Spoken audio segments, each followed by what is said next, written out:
Welcome, everyone, to another episode of the Studs and Scrubs podcast. This is the trade deadline breakdown episode. Woohoo! Man, how are you doing? How are you feeling after the crazy week? Oh man, it was pretty crazy. I'm doing all right though. Not feeling too good about my team. We'll get into that here in a little bit.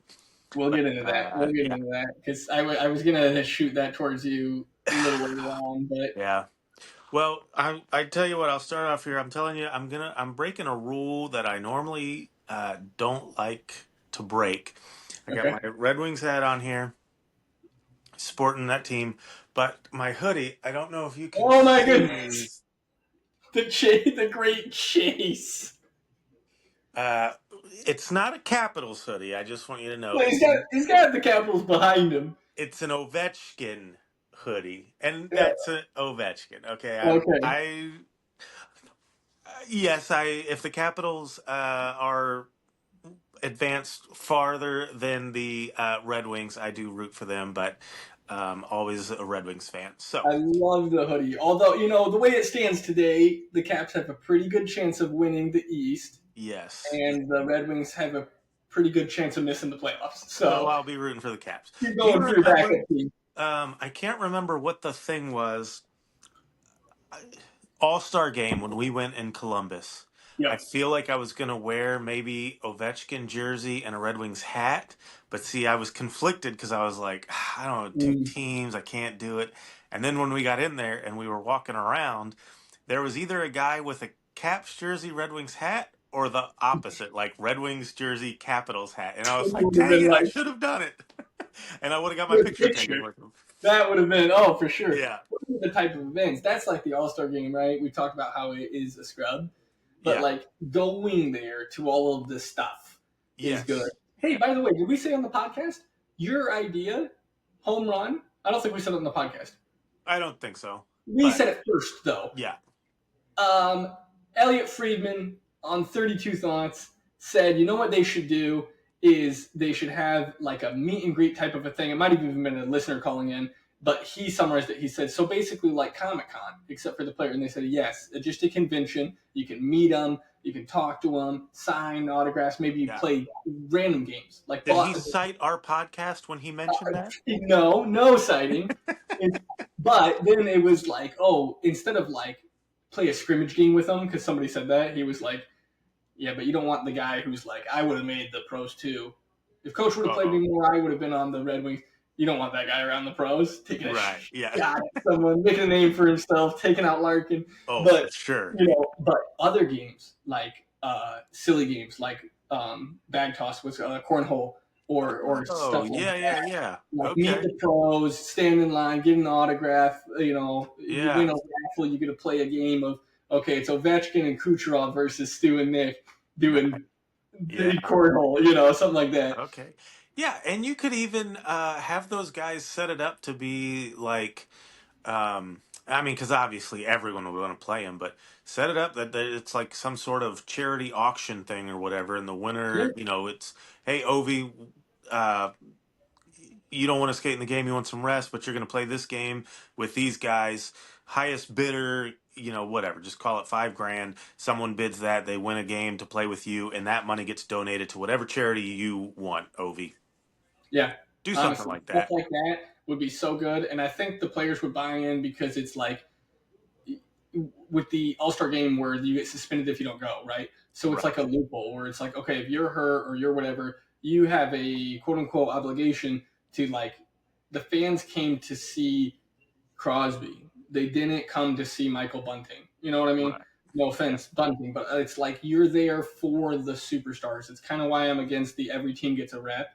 As good as Yes. Logan Cooley is, or whatever, it's like if Toronto sends 7 players, then they send 7 players, whatever. Yeah. Which is a good transition into the good teams keep getting better because this trade deadline, I feel like that was the narrative where 4 or 5 of the get top, richer. Right? The rich got richer. I'm thinking you pick, but I'm just going to pose to you maybe what was the trade that was the most surprising to you? And let's go with that one and then move on. Most surprising to me. or just kind of made you go, "Oh wow"? Um. Okay. So I'll kind of flip it a little bit, Okay, and it was that the Red Wings did absolutely nothing. we'll get right into it. We're Red Wings fans. Let's.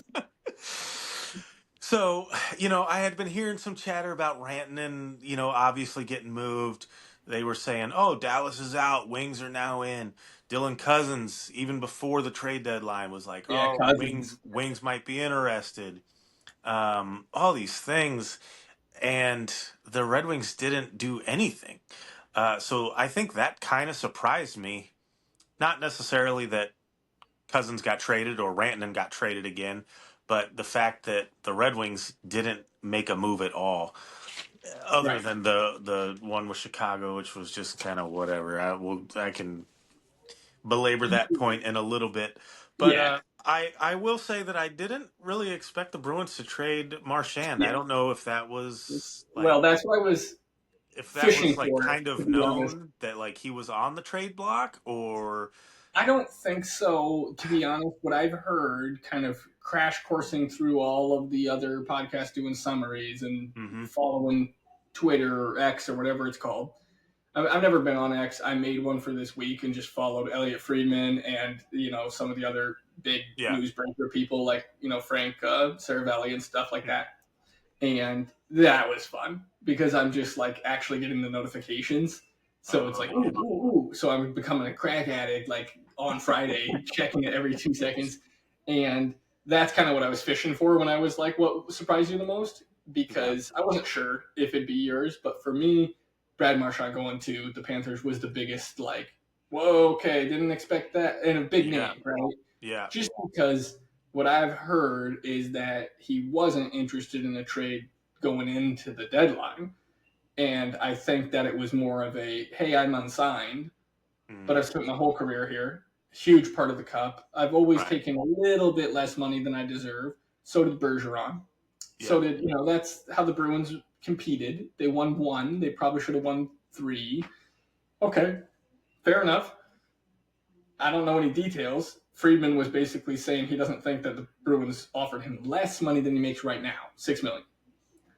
But he probably said market value, he's probably worth 6 to 8, 9 is generous. But like, hey, I only make 6 million. I paid my dues.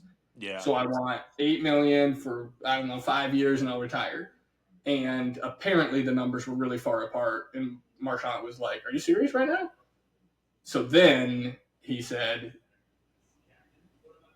or they asked him maybe, will you waive your no trade clause? And he said, one team, Panthers. Really? Dang. That's what I've heard, Hmm. that, how it went down, and Okay. that he had no intentions of being traded, didn't expect it whatsoever. And then with that parameters, and he's pretty hurt, I think the Bruins did okay at the return, but tying it into the Red Wings did nothing, which did surprise me a bit. But since I became a little Twitter addict and was just following the trade newsbreakers like every Yeah. word, I realized that like this year the prices are higher than normal because usually I kind of just watch like a big trade or a Red Wings trade. I don't really watch religiously. So even people like Rantanen gets Stankoven is a decent player, second liner, third liner, like solid guy, 2 first round picks and 2 third round picks. And people are like, even that is just like the price is insane. Like Yanni Gord gets a first round pick, but then Brad Marchand gets a second round pick. So it was kind of like maybe the Red Wings weren't buying because Eichmann realized they're a bubble team. They're not super good. They had a horrible start to the year. And basically the Red Wings suck. And we got a few injuries. And it's like, why would I go out and buy when the price is so high? But my critique would be, well, then why didn't we have a fire sale then? And Right. maybe not a full fire sale, but if you're going to go try to pick up Mrazek, then Alex Lyon should be for sale. Tarasenko probably was for sale. And, Kane, everybody who's not the 3 or 4 or 5 people that you want to invest in long term, give them all away. And I know that that shouldn't be our mentality because the Red Wings are this close. But, like, They just lost 4 or 5 games straight in a do or die situation, and you lost to the Blue Jackets you're tied with, and you lost to Seattle Kraken, right? Who aren't in the playoffs. So it's like, what's your excuse? You didn't go lose to the Panthers and the Colorado and Vegas. Like, you lost to teams you should have beat. The Yeah. team banged up and beat up. So like sitting and doing nothing, I understand, but I think we should have pivoted and sold more then, and What? just said when the cap goes up, then we're gonna explode. Yeah. But now, okay, so Dallas traded for Rantanen, and then he signs with them, and I don't know what he signed for. 12. 12. 12 times 8. So now he's gone. He's not going to be Yeah. a free agent anymore. So, I mean, you're telling me, okay, the price is high, but they got him for 8 years. Um, Yeah. you got to do something. You can't just wait for free agency. And then what? I mean, yeah, we're Yeah. probably going to lose Tarasenko. And I mean, I don't know what you do with Kane. I don't know what you do with some of those guys, but you're telling me that some playoff teams wouldn't be interested in a Tarasenko or a Kane. Um, Yeah. Well, they just signed Brad Marchand to the defending Stanley Cup champions, who might be the best team in the league, I and mean, he's like 37 and injured. yeah. And I So, guess talking the Golden about Knights don't want Kane. I mean, come on.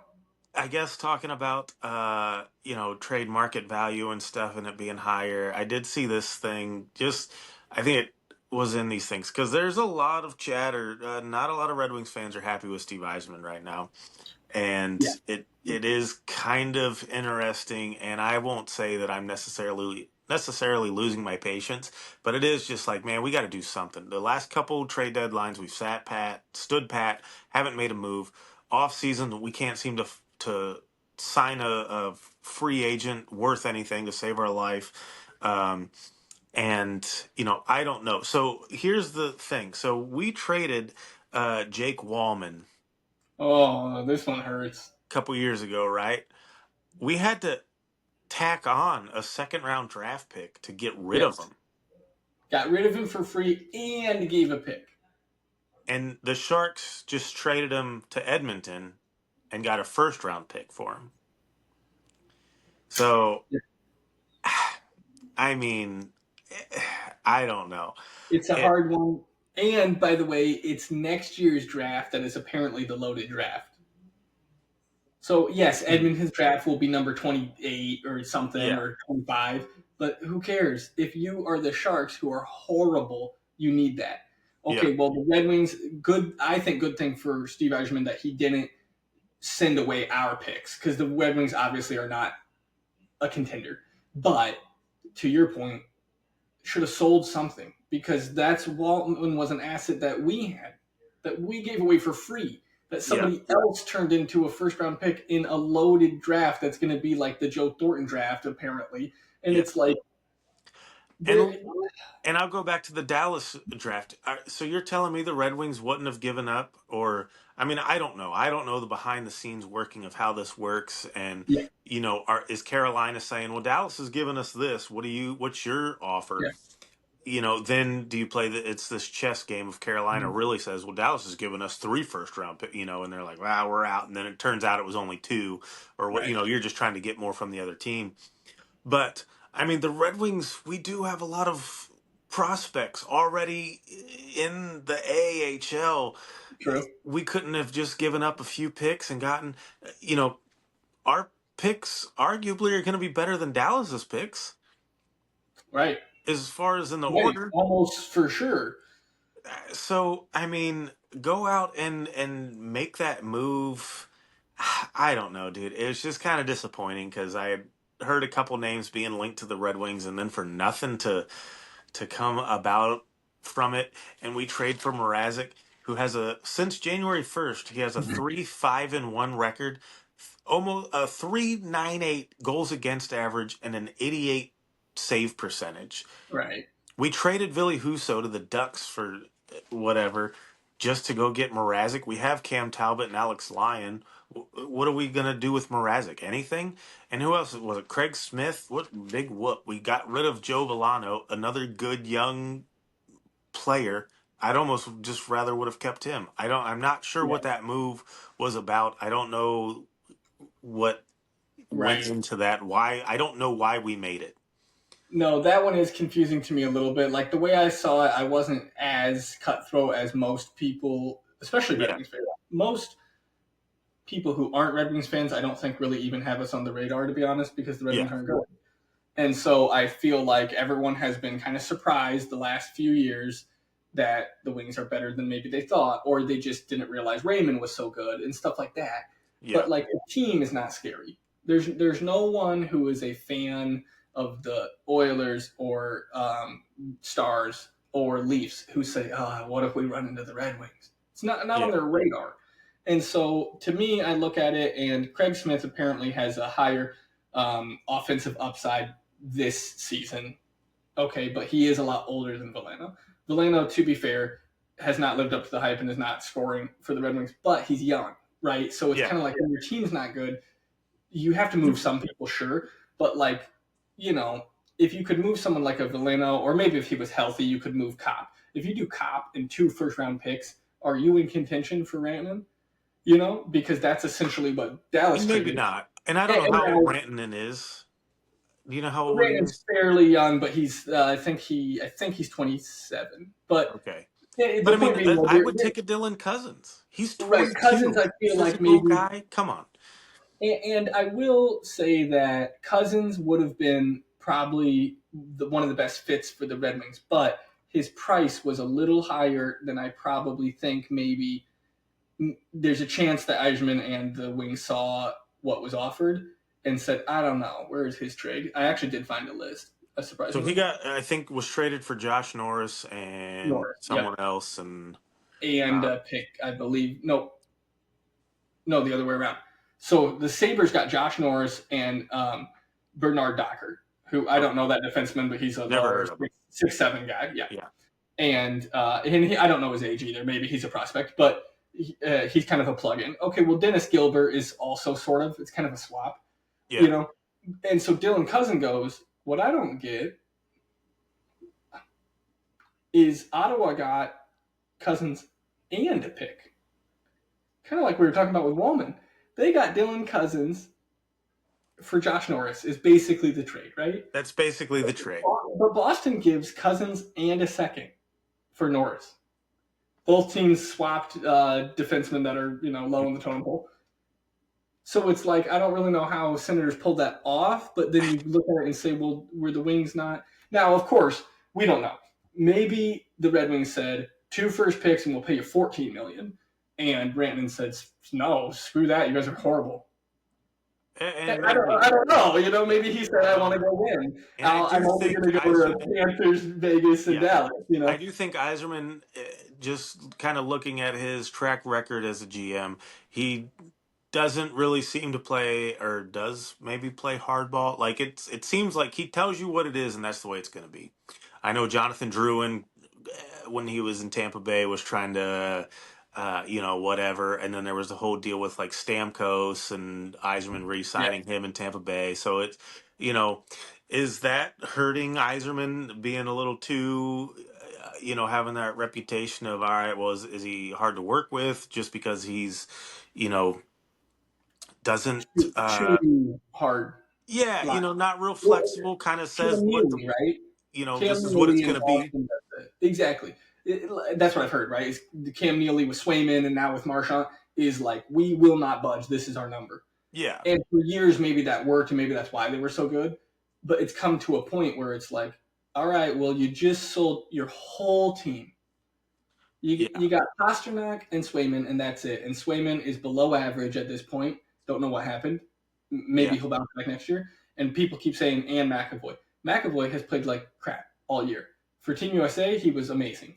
For yeah, Boston, he's nothing to, you glance right over him. So you got Pasternak is maybe leading the league in goals, which is crazy. But then, like, you just sold everyone. You sold Charlie Coyle and Brad Marchand and Carlo and whoever Arlo. else. Yeah, the Bruins had a full on fire Full sale. blown fire sale. And to me, it's like, I don't know if the Wings maybe should have done that, or at least a few, like you said, to get a Cousins, or what was the price? Maybe they did try. Maybe Red Wings went for it, and the players said, I think Ottawa has a better chance. I want to play there. I don't Yeah, know. I don't know either, but that it definitely hurts the Red Wings twofold. I think because one, they didn't make any moves to get better, and teams around them did. So Namely Ottawa and the Blue Jackets, right? I mean, yes, that's the problem for the Red Wings. If the Panthers get better, who cares? We're never going to catch the right. Panthers. But the teams on the bubble, right, are to a lesser extent Montreal, the Red Wings, Rangers, the Rangers, Blue and Jackets, Blue Ottawa. Jackets in Ottawa, right? And Yeah. so the Rangers should be in first place in the Metro on paper. They're amazing on Yeah. paper.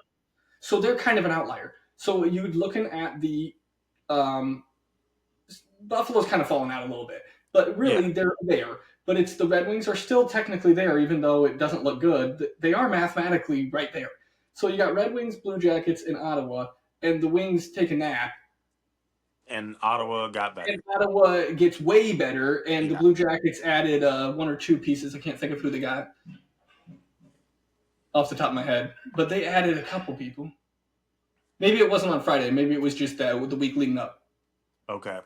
Anyways, especially though Ottawa picking up Cousins is to me a big move because they're a pretty solid team that's surprising people. If Olmark's healthy, he's a game changer, Yeah. and Brady Kachuk is on this terror high from the USA, Oh, right. and From Four Cousins plays Nations. like Cousin comes in. He's a big physical guy. He's young. I he's a looked him up. poor man's Brady Kachuk. They got two of them. He's playing second line center, and he's on the first power play unit.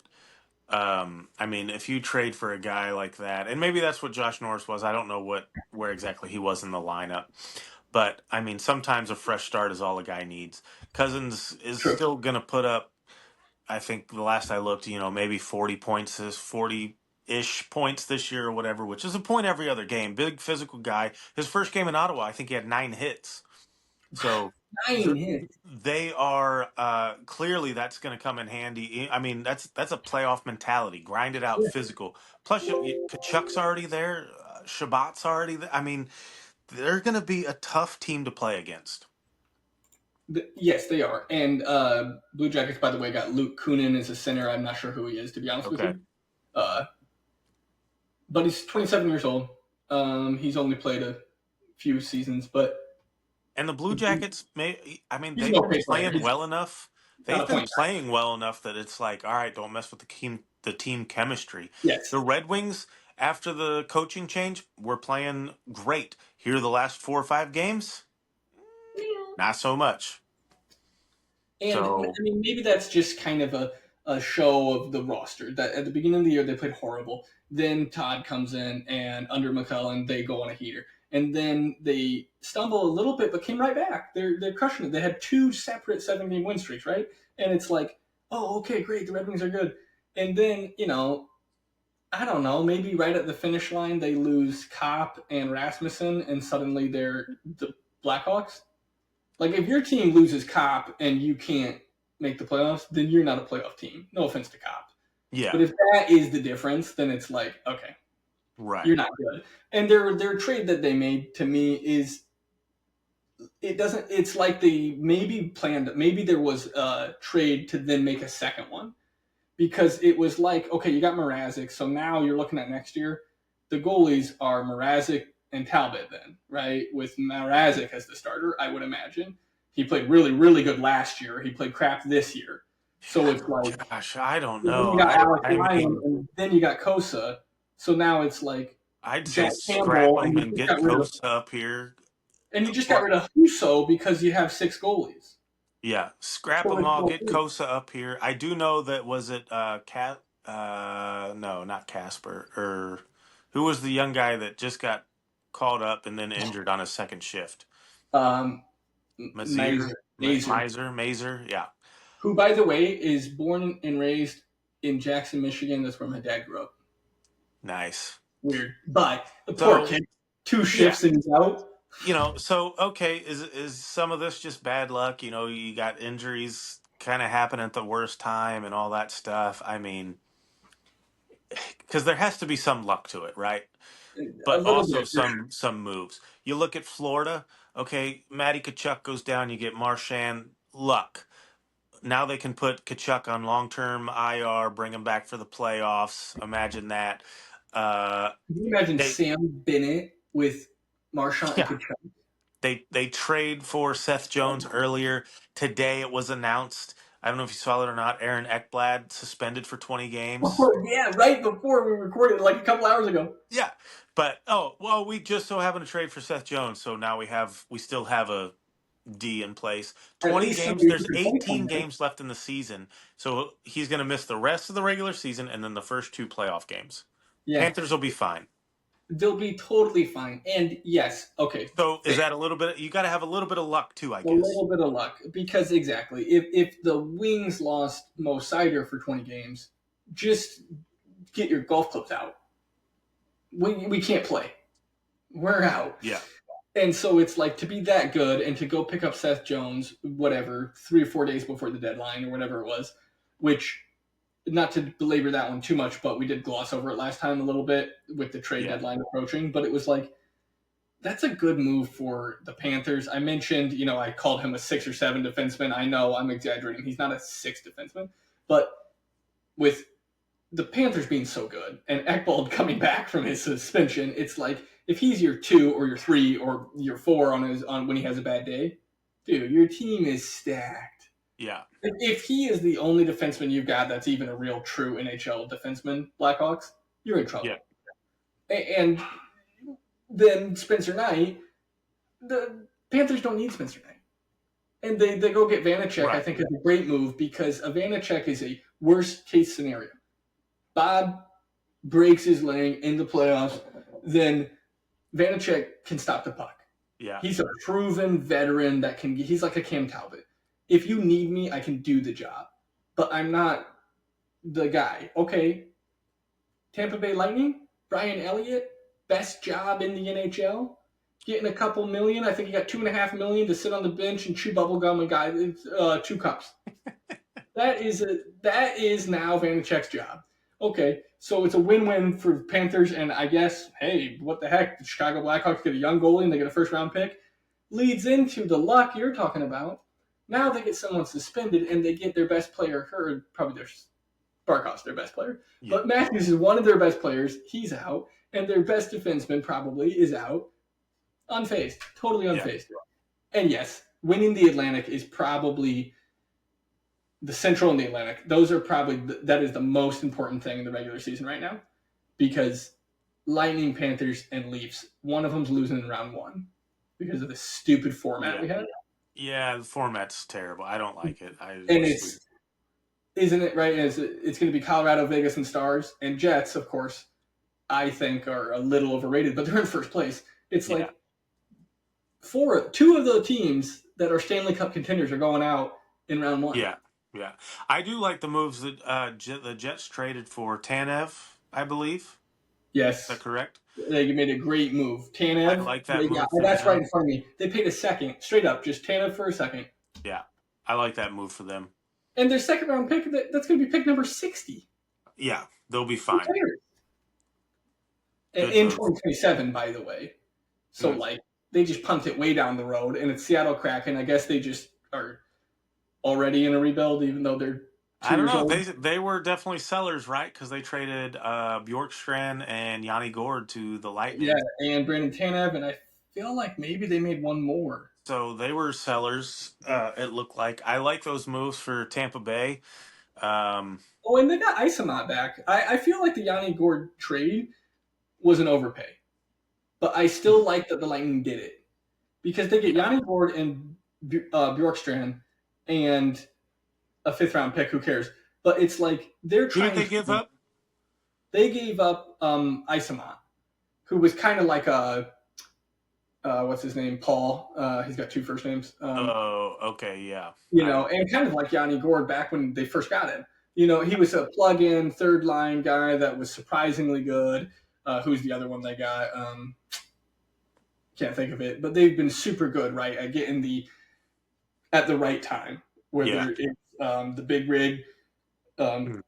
that they had in their back-to-back cups, or it was Yanni Gord, or it was even Tyler Johnson, or whatever. Over the past few years, they've been really good at getting these key guys that kind of come in and surprise everyone how well they play.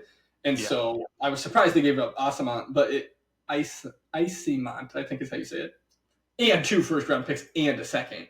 But who cares? Because they want to try to win right They're now, trying to win. Yep, they're trying and to I win. like that. I I like that. like it. I think those are two good players. Bjorkstrand, add some depth to your team. Yanni Mm-hmm. Gord, obvious, won a cup or two with them when a few years ago when they won back to back. He was on the Yeah. team. He for sure Uh, was on one of them. for one, yeah. So I mean, he's got Nick playoff Paul, yeah. experience. The Tampa Bay's, they're that playoff team. Let's just get in, and then they're going to be a tough out. No matter where they're at in the playoffs, they're going to be a tough out. But they only trail, I think I looked it up, tough to beat in postseason. They got 78 points. They trail Toronto. Toronto's got 79, and Florida has 83. So they're at Right. least going to keep pace with those teams. Yep. Toronto made a move, Brandon Carlo. Florida, we've obviously talked about the moves they've made. So those Toronto teams, made some good moves. Dude, yeah, Toronto is scary this year. I think that everyone always says next year, next year. Not me. I'm not a Leafs fan. I say yeah, they suck. yeah, Oh well, this year they're always good in the regular season, but like they made some pickups that were different, yeah, right? They were just like adding some grit. They go out and get Ryan Reeves, who, no offense, is a waste of a roster spot. If you're a tough yeah, guy and you don't play, then you're not physical, right? You don't have to be big, but somebody like I just had it and lost it. Gallagher, Brendan Gallagher, mm, right? He obviously is talented, really talented, but like when he was in his prime, he still didn't put up a lot of points, but he just messed with you. He was almost like a smaller Sam Bennett, right? yeah, So Ryan Reeves doesn't play enough to really cause havoc, but then he doesn't fight. So it's like, what are you? What are you? Why are you yeah, on the team? And then it's like, okay, what did they do this year? They put him on waivers. Okay, so they get someone like Carlo. Okay, Brandon Carlo can be a tough, rough guy, but that's not really his main purpose. He's an all-around, balanced defenseman, right? Didn't they get Tanev last year in the offseason? Like he's been I there the believe whole so. Yeah, year, right? So it's like they've got some grit that's like they can play. They're just good fillers that are solid pieces, and that's the Panthers. That's the Lightning. That's you know I hate to say Colorado, but Colorado and the Stars. Yes, I know that they got the big one. They got the big Rantanen trade. But yeah. for the past 10 years, they've been getting those players that just kind of fit in. You need And those depth players. oh, and now Toronto, I feel like they might have a run this year. Okay, we'll see. I We'll see I what still happens. we'll do predictions later on in the season, I think, when we get closer to the playoffs. Yeah, But the rosters are different enough for me going in, where at the beginning of the year, I had like the Devils winning the President's Trophy was my bold prediction, which I don't think was really super crazy because, like, look at the Capitals are probably on pace to yeah, win it. But, like, when the Devils lose Jack Hughes, they're probably out of the playoffs. Like, I think Blue Jackets and the Rangers are going to catch them at this rate. mm, Like, I mean, maybe that's an exaggeration, but they're 4-6 in their last 10. I'm just looking, and they're coming hot. And I don't know. Red Wings are on a 5-game losing streak. They're losing to the Senators right now in the second period. The Hurricanes are winning, and I'm not sure. I'm not sure. Rangers are kind of crapping the bed again on themselves, but yeah. Devils are looking. They're in a rough spot with the Senators and the Blue Jackets adding. Oh And yeah, Jack Hughes out, like the Devils might find themselves on the outside looking in. that could very well happen. Yeah. So, Okay, uh, so I trades though. also have one more kind of a so my some of my studs for the trade deadline. Dallas got better, obviously. Rich get richer. Yes, I like Ottawa's moves. Tampa Bay, I like them adding the depth that they did. yes. Florida, obviously, they're gonna, like I said, get the LTIR situation with Kachuk, and then you trade for Marchand. And actually, Marchand, I think, just got hurt, and he'll be out for 2 weeks. So I'll throw a quick little uh, thing in here. Well, let me just put a pin in that. I'll come right back to it. Okay, My other scrub, other than the Red Wings not doing anything, is and this I don't know if it's a stretch or not. It's just from my point of view is Carolina. Only because you traded Nietzsche for Rantanen, Yeah. and Oh, then you trade Rantanen for, yes, you got Stan Coven, good young player, and you got a couple of first round picks, but you traded for Rantanen to be a contender and go for that cup this year. yes. And, I wonder if they are looking back and thinking, man, maybe we would have been better off not trading Rantanen at all.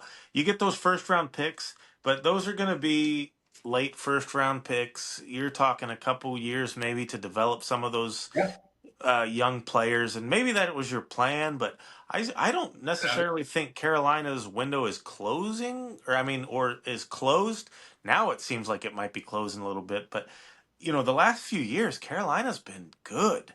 Yeah. They're that good defensive team first oriented, didn't have a superstar, but just played great hockey as a team Yeah. all around. And you essentially, you had Rantanen, you had Nietzsche, and now you've traded him for Stan Coven and a couple of picks down the road. And Yeah. so it just seems like, man, that I thought you guys, would go for it a little bit more. Yeah. Um, and maybe some of that, maybe they wanted to, but then just realized, okay, you make that Rantanen trade to go for it, and then realize he's not going to sign with you. Yeah. So then you kind of are like, oh crap, because you at least get Stan Coven and some first round draft picks. If Yeah. Rantanen wasn't going to sign with you, you were going to lose him for nothing. Yes. And then it And looks bad because then you basically got rid of Nietzsche for nothing. yes. And So you had to get something. You had to recoup and something somehow. So maybe it was just kind of, again, bad luck on their part, thinking, okay, let's go all in on Rantanen, and then that doesn't pan out. And so you're like, ah, crap, we messed up. And this is the best you can do. But, I think so. man, in a That weird way, I just kind of feel bad for him, but not really. yeah, not really, but yes, I do. I know what you mean. It's like I feel like did you see Nietzsche was interviewed about it and Oh, said no.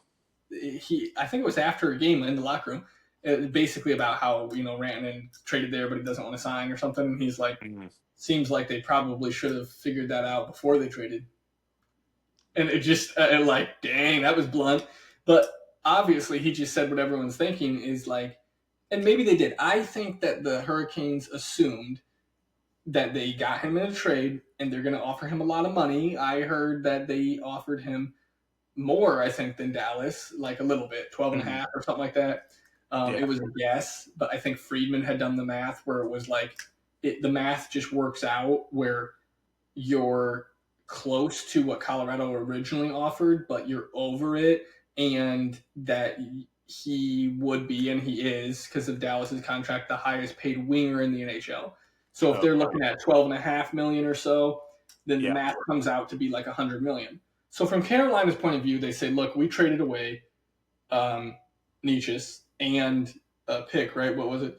And Something and I can't remember. and they get Rantanen, and then they say, "Hey, buddy, here's $100 million," Yeah. and he's like, "I'm okay, thanks."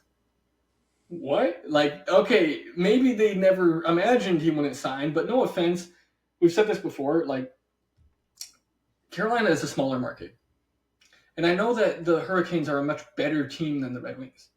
That's not what I'm saying. What I'm saying is it's still a smaller market. And Dallas is maybe not a traditional hockey thing, but it's been so long since the Stars went there. They won a cup. The Stars are super good. They're a tax free state. Dallas is a humongous city. And it's like he can go there, compete for a cup for probably his whole 8 years of his contract, Yeah. tax free. And it's just like Jamie Benn is going to retire in that contract. Tyler Seguin is going to retire in that contract. All these super good young people like Miro Heiskanen, who's Finnish, by the way, and Rope Hintz, who's Finnish, by the way, and whatever. They've got a couple guys that are Finnish. Then they also have Wyatt Johnson, right, and some young talent, where it's like Rantanen can win now and then be the leader old guy in that same 8 year window. It is a no brainer to him to go. And it kind of is a kick in the teeth to the Hurricanes. But I do think that they didn't have a contingency plan. They said, we're going to bring him over, we're going to sign him, and we're going to go for it. We're going to win the cup. Yeah, And then and they I think they were realized, hoping that Aho would have a bigger influence on the right. And situation than in your mind, it's like Aho is an underrated star who's a passer. and Rantanen is a finish. known star who is a goal scorer. Yeah, Here, it's Brett Hall and Wayne Gretzky, right? It's here we yeah, go, we're gonna win, and then it doesn't click. And in case anyone clips that, I know that they're not Wayne Gretzky and Brett Hall, but what yeah, I'm saying is, on paper, it looks great. They're both Finnish, etc. But like, yeah. and people have pointed out how well Nietzsche is doing and how Rantanen wasn't doing very well, and it's a state of mind thing, right? Where Nietzsche reportedly goes to Rod the Bod, allegedly, and Mhm. said in the offseason, I need more minutes. This is ridiculous. I'm awesome. And Brendan Marr was like, I need you to kill penalties. I need you to block shots. I need you to score goals. And he's like, I can do it. Well, he goes out and has a career year. So more power to Nietzsche that he goes and puts his money where his mouth is and proves it. So then he gets moved for Rantanen. He's not really complaining probably, but he's probably thinking like, oh, okay, so I do everything you ask me to, but I suck. Okay, well, Rantanen is a proven 100-point guy, so you're kind of like, that's fine. He goes to Colorado and lights it up. And then Rantanen goes over. I saw someone compare the minutes. Mm. Nietzsche is playing like 25 minutes a night with McKinnon, and Rantanen's only playing like 17 minutes in Carolina because they roll all four lines. They play trap. They play man on man. They block shots. They play that body, slow, grind game. And Rantanen is used to just drive into the net with Makar and McKinnon feeding him.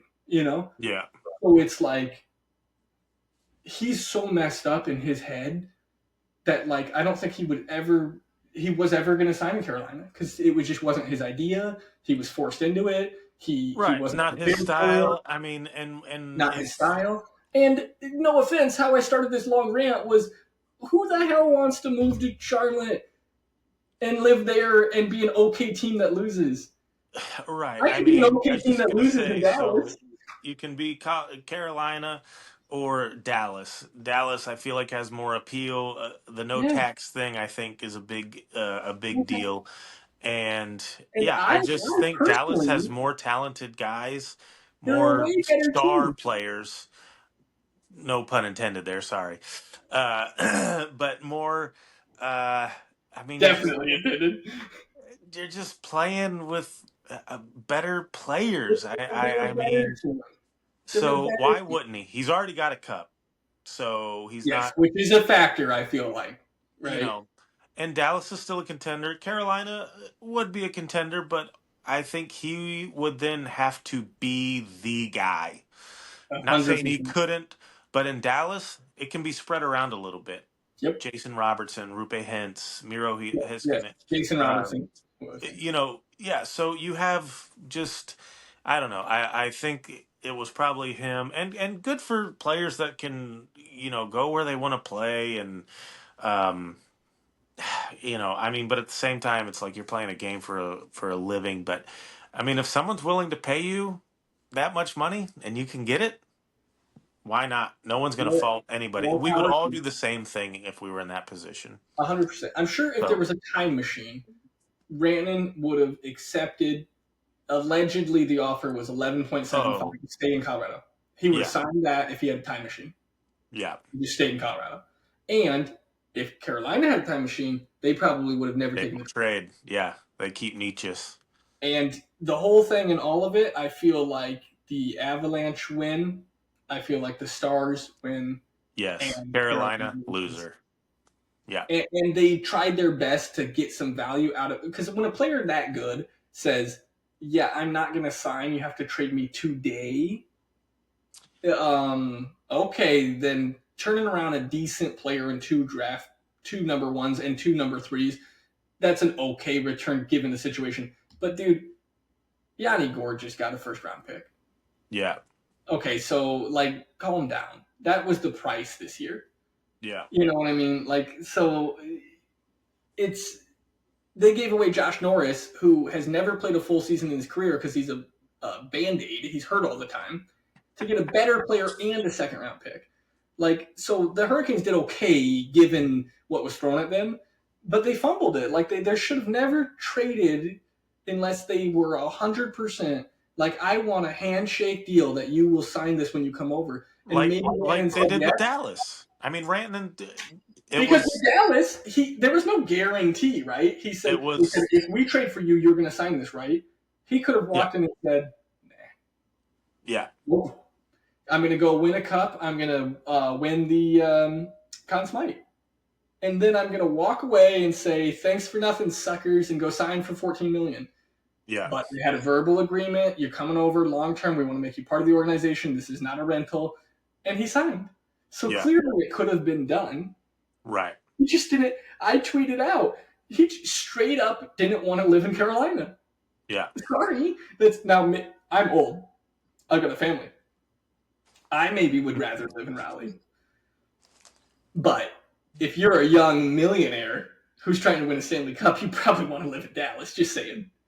It's right yeah I think Carolina's a pretty place, and the hills and the town. The city's big, but not too big. I'm sure it's a great place to live. But you're talking tax free, $100 million to live in a humongous city, go to every Cowboys game. yeah. I just think there's Like, more come appeal in on. Dallas. They're going to Dallas. Stop Yeah, it. There's a reason, dude. They got to do something about this no tax thing. for Because sure. we're talking about Carolina and Colorado, Quebec. Are you kidding me? You make $8 million there, you probably put $3 million in your pocket. I mean, Oh yeah. they take a lot. That's you know, Ugh, for and sure. they're all rich. They're all in the highest federal tax bracket, but still, I think someone did the math. Well, I did it, but I don't know how good I am. In Colorado, it's 4.4%, I think, state tax. So on 8 million, that comes down to like I think 500,000 roughly every season. So over 8 years, it's $4 million. I don't care how rich you are.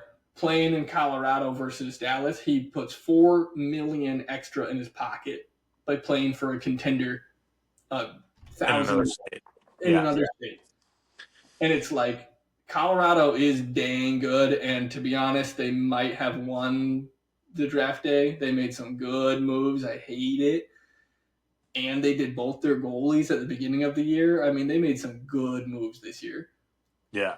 But Dallas is probably better start to finish all 20 guys. I don't know. So it's like you might have ended up at a better team with more money. I mean, Rantanen really he did fine for himself. Yeah. I think so.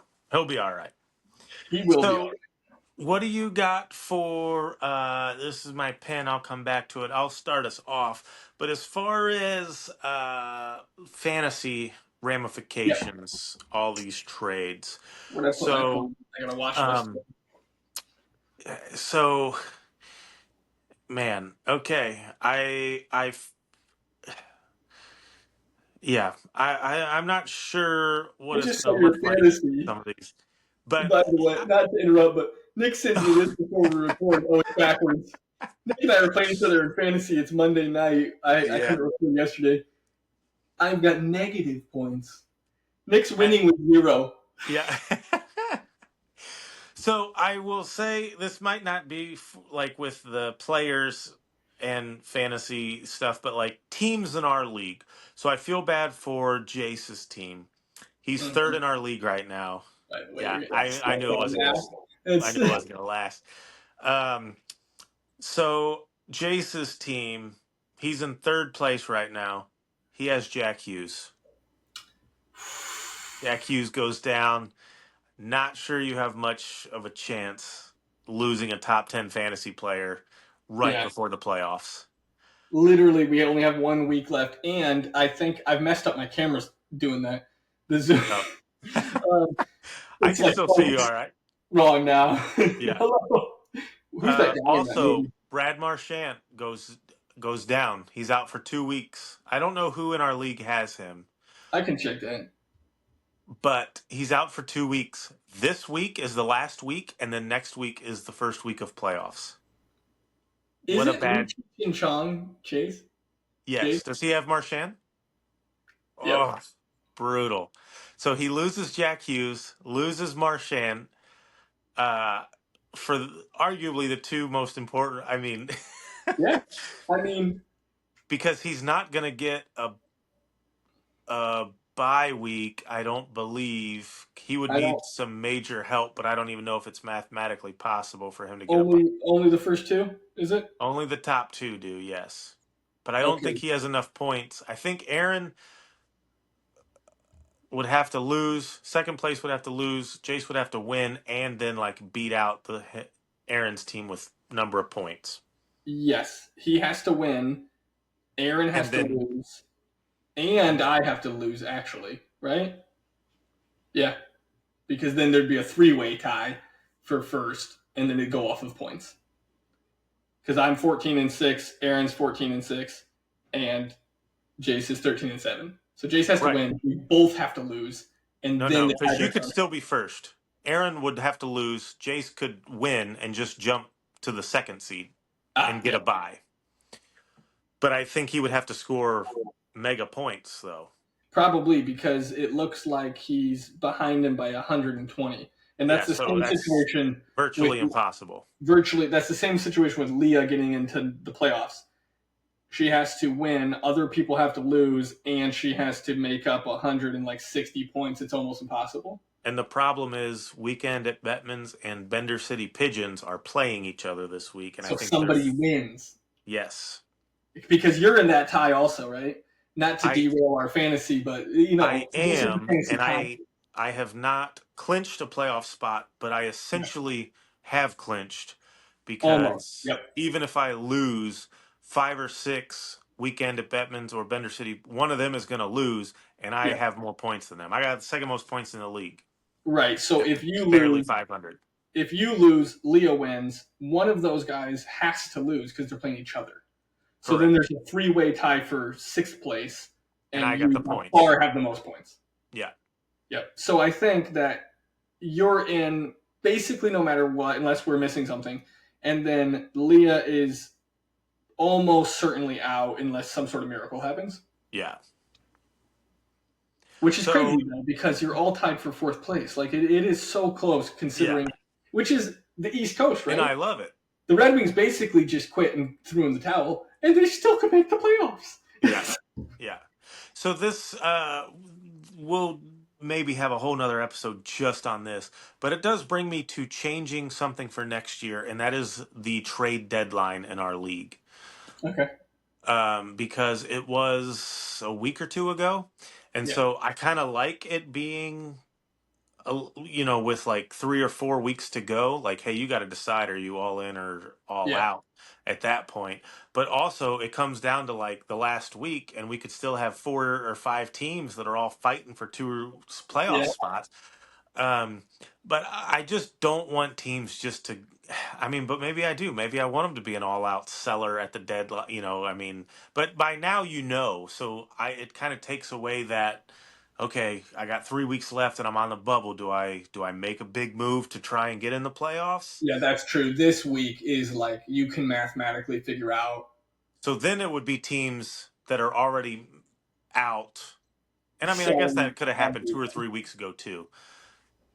You know, true, but it's but really but more this common. week Leah would be more of a seller, Yeah, because she's like, probably. I'm mathematically out, probably, right? Right. So let me This get a is draft like pick crazy. build for next year. Yeah, which it still kind of happens, but yeah, to your point, it's like it feels more real life. Where 3 weeks ago, that's the fantasy equivalent to the in Right. life trade deadline, Yeah. because basically Boston has to make a decision that they suck and we're selling everyone. Yeah. There's still 25 games left, or so, or 20. No, there's not. There's 20 games But left, there's right? 20 games. So Yeah. it's like if okay, we still have no clue.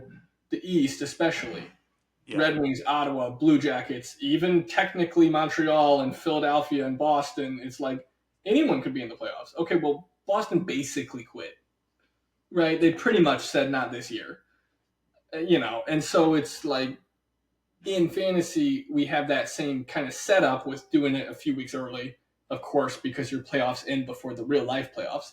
Right. But I do sort of like the concept of it's so late now that someone like Seth Jones becomes more valuable because So he then plays that for the Panthers. that is something to think about. So we make our trade deadline the same time, or okay, so it was just last. The real deadline was what, Friday? Friday. So Past then for Friday. us, it would be So then Sunday. for us, we would make it because Yahoo's weird. It has to be on a Wednesday. I can't just make it the Oh, Sunday then. It gives me like week increments. So then we just make it the Wednesday after the after it. real NHL deadline. Yeah, that could be really good. I assumed that it'd be Sunday because that's when the week ends. Yeah. But yeah, see, that could be really good. So Maybe we that should might do make it more interesting because now you got guys uh on different teams, and to me Jake Wallman now has more fantasy value playing for big Edmonton than he time, did with the Sharks. big time. Um so some of these guys now, yeah, that is something to consider. And I kind of like that, making it Yeah. after the NHL deadline, just because you are going to have some players And moving now and for your shaking. fantasy playoffs, because big time, there's players that they're both great examples. Seth Jones has offensive upside. You just don't see it in Chicago. Right. Wallman, everyone knows is good on offense, but Yeah. the Sharks suck. Okay, well, if you go to Edmonton, that's their motto. They just beat the Stars 5-4. Like that. Well, they were winning the game 5-1, so defense Yeah. isn't really their strong point. But like they score tons of goals. Okay, well Bouchard is going to run power play one. Wallman might run power play two. Yeah. Like you get all these guys like Hyman not scoring goals and Nugent Hopkins getting 60 points instead of 110, and what's his name Skinner doing nothing. It's like maybe those guys gel well with Wallman. And now, just for that short little window of 1 month of fantasy playoffs, you've got this stud. Think of an Eric Carlson who's well past his prime. If he went to Vegas or to Yeah. Colorado or to the Jets, he'd get tons of points. And so it's like, their fantasy value really drastically changes depending on the teams, Yeah. right? Yeah. So it's an So interesting thing because you just get lucky a little bit. If you're past our deadline, Marchand gets hurt, you're shit out of luck. Okay, well, if you have Seth Jones and then he gets traded to the best team in the league, you're lucky. yeah. Like, right? Like if you have Rantanen, it's not luck because he's a superstar, but he goes to Carolina and he's doing bad. I have Martin Nietzsche's. He gets traded to Colorado and scores every single game. I am on cloud nine. Well, Right. now Rantanen's playing for Dallas. In the playoffs, he might be the end of the season in real life. Fantasy playoffs, he might be the best dude. Yeah. Um. Yeah. So I kind of like that. I'm sorry. I'm Make it taking know. Make it notes know. live here No, on the because air. even our league doesn't do it, which maybe next year we should because I like it. If you play in a league that has hitting, Dylan Cousin gets 9 hits his first game. So Yeah. it's like, okay, he always played aggressive, but like Ottawa's trying to make that more of their identity, not just Brady Kachuk. It's like they're a rough tumble team that wants power forwards. Even a Claude Giroux, he's a skill player. He's old. He still has had many, many years of fighting and getting in the mix with Pittsburgh and everything else when he played in the Flyers. Like they got some guys in their team that are not afraid to muck it up, and it's like, okay, that is another example where you go, oh, okay, maybe the Shin brothers, maybe a Charlie Coyle, maybe a Brandon Tanev. Some of these players that you're like, they might not score tons of goals, but they're going to contribute more in other ways on their new team. Yeah. So I like it. I like it. My back to my original question that I got us sidetracked on. Players that in their fantasy value has either gone up or down based Yeah. on their real life trade. I would say, and I don't know, I didn't kind of look at what these guys are as far as being available in our league. I'll just Mhm. throw some names out there that we've already talked about. I do think Dylan Cousins Yeah. um, is worth, if you're Jace and you had Marchand and Jack Hughes go down, throw him on your IR. I do think Cousins was available in our league. If Yeah. he's getting second power play or second line time plus power play one in Ottawa, Yeah. he's Probably. obviously not a Jack Hughes, but I mean he's got opportunity there to get some points. I like Jake Wallman, and I'm not saying these are going to turn out, or pan out or work out, but they at least give you a good chance. I Hmm. like their opportunity. I like the situation they're in. I don't know if Jake Wallman was already picked up. Probably was already on a team. I want to say weekend at Bettman's, maybe. He Um, probably was on the team, but yeah, but now, I mean, yeah, we can have Batman's. But yeah, still, he's only 70% rostered in Yahoo. yeah. So I mean, he might be a guy to take a look at. Yeah, I got an like assist his Bjorkstrand first and game. Yanni Gord for Tampa Bay. Both those guys are going to get power play time, and Tampa Bay's power play is better than what Seattle's was. So, at least Yeah, in my mind. So I like those guys. If you are in need of, some depth, or if you got some hurt players and you're just trying to look up, who to get. I don't know that I would drop anybody for those players. Um, it just kind of depends on what your team yeah, makeup is right now. But like, poor Jace, Marchand and Hughes goes down. Put them both on your IR, and then yeah. pick up a Cousins, pick up a Yanni Gord or a Bjorkstrand. Yes. Um, so I think those guys, and even they had said that Stan Coven was probably going to get, maybe some more minutes in Yeah. Carolina. I'm not sure where he's playing at, but look for guys that have opportunity. Hmm. Definitely. With their new teams, more minutes, who they're playing with, power play time, all that stuff. Yes, So 100%. I think everyone who got traded, just take a glance at and see what it is, because that's kind of how I prepped for this one a little bit, was just focusing on people that got traded, and then most of them have played one game yeah, since the deadline. So what happened? Not that one game is a show, but if you show up, and granted, the Oilers are a super offensive team, but Wallman shows up, he gets 8 fantasy points in our league, and he got an assist. yeah, So he's +3 with an assist. Okay, if you have Aaron Ekblom, he's done for fantasy. yeah. So He's a like, you don't normally drop someone like that, even though he's not the most offensive person in the whole world. It's like he is an empty roster space that cannot come back. That's not an injury. That's a correct. drop. Yes, Okay, so because he's Wallman, not going to be a keeper. He's not going to be he's not anyone's good keeper. enough to be a keeper, right? The only defensemen you keep are Hughes and McCarr, Yeah, and I would argue that's it. yeah, Even Roman Yossi and Hedman and Fox is. I got Fox early this year, total waste of a pick. I can't see the future, but I think in the future moving forward, he is a 60-point guy. He's not a 90-point guy. yeah, That's only McCarr and Hughes, basically. You know, maybe Heiskanen, maybe a few other people. Even you said Quinn Hughes is incredible, but he's going to get assists more than goals. right. Yeah, McCarr is and the only player that is like, and yes, debatably a Carlson type of like, this dude is not even a defenseman. He just is going to get a lot of points, almost. yeah, That being said, those are the type of people you want to look at. You ran through quite a few that were exactly what I was thinking, was like that. Cousins, for example, same thing.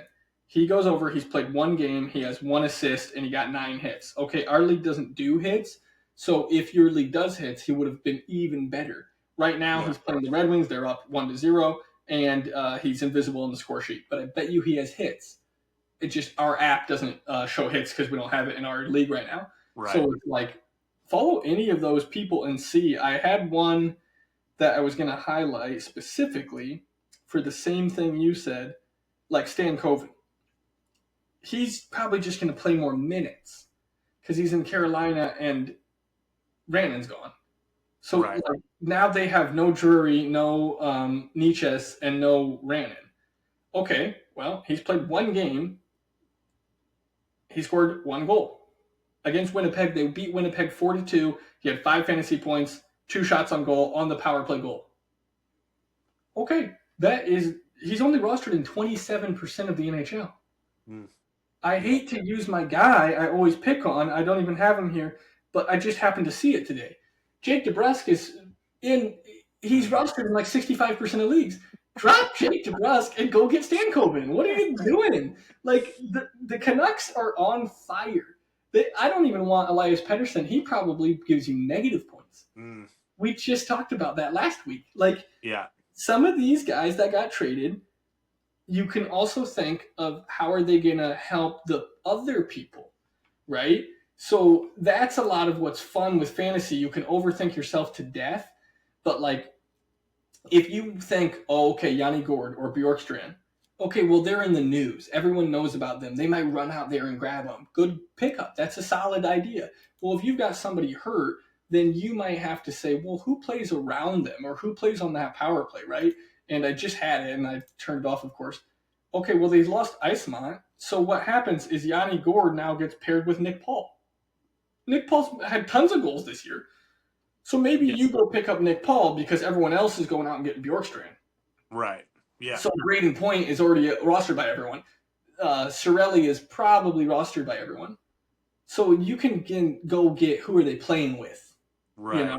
Yeah. And that's sometimes a good strategy where the name that's in the highlight reel you might not be able to see. Like Dylan Cousins, maybe everyone's going for him. Well, guess what? Back from injury, first game back, scored a goal. David Perron.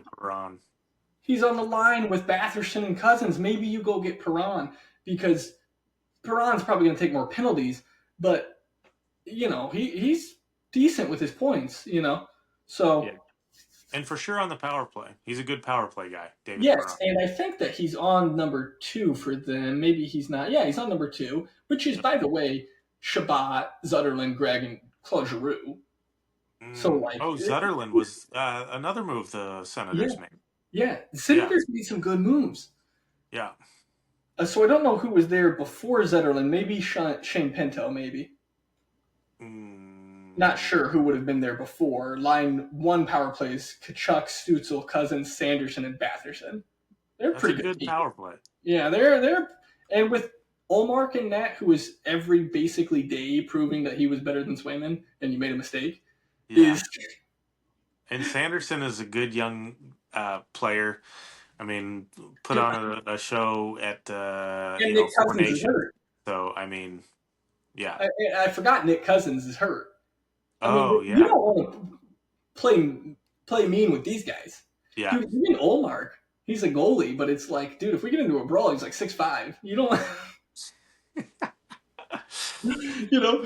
So, which now I gotta say, on a side note, obviously I still want the Wings, but it just doesn't look positive. So now I'm saying, give me the Senators and give me the Blue Jackets. Screw the Rangers, screw Boston or Philadelphia. I don't want to see any of you make it. No, yeah. I'm with you. I want the Blue Jackets for the story, and they deserve it. They're playing great. And Ottawa, I think, would just be more exciting. I would give anything to see the Leafs beat the Panthers and Lightning to go number 1 in the Atlantic and get paired up with Ottawa and have an Ontario rivalry and have Ottawa upset the Maple Leafs. Yeah. And then have Mitch Marner so down and distraught that the Red Wings come in and they say, we'll give you $20 million. I don't care how much it costs. We have to do something. Yeah. And best case scenario for Mitch Marner is they lose in round 1 and he scores like 8 goals. Because then it's just the highest bidder. And does he want to take $12 million to play in Vegas, or does he want to take $15 million to play for Detroit? Because Detroit does not have an option to be shrewd, Yzerman. In the summer, we need to not get this summer with our cap space and the cap going up and all that stuff. This is the time to spend. We have to make a splash. I mean, it might not work out, but I'd rather you try. And I mean, for crying out loud, the Blackhawks signed Seth Jones to a crazy contract, and they were able to trade it. And everybody knew at the time, they said Seth Jones is going to get traded at some point in this contract. Yeah, he's not going to finish out his contract. And because he is a good player, but there's too much money. It's the same thing with what's his name, Darnell Nurse. Yeah, Darnell Nurse is a good player. He just makes too much money, so people yell at him. Yeah. Okay, well, they just got a superstar young goalie and a first-round pick. So, Yeah. So the Wings have to spend money this offseason.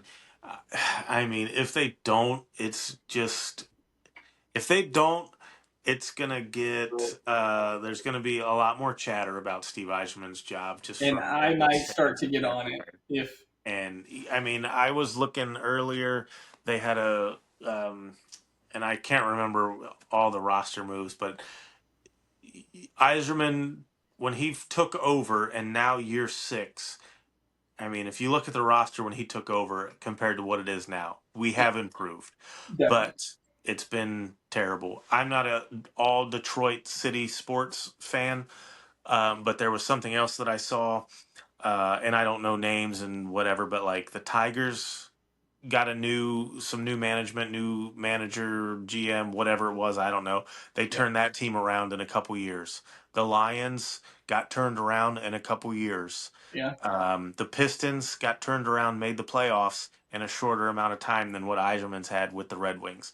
So I think people that are in Detroit that are all sports yeah. Detroit I mean, the Lions are were this are close to the Super Bowl. yeah, You they're know, a little more, have their hand on the pulse of what's going on in the city with all the teams. yeah, And so those fans are getting frustrated because it's like, okay, all we're asking for is I won't say it's easy to make the playoffs in hockey, but it's hard to make the playoffs in baseball because there's less teams, a lot of games, all that stuff.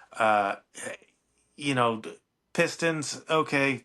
Basketball is very top heavy, so I feel like there's a lot yeah. of wiggle room for those bottom teams The who's bottom fighting teams for the kind other of teams. aren't very good, but they get in, like Football, Calgary.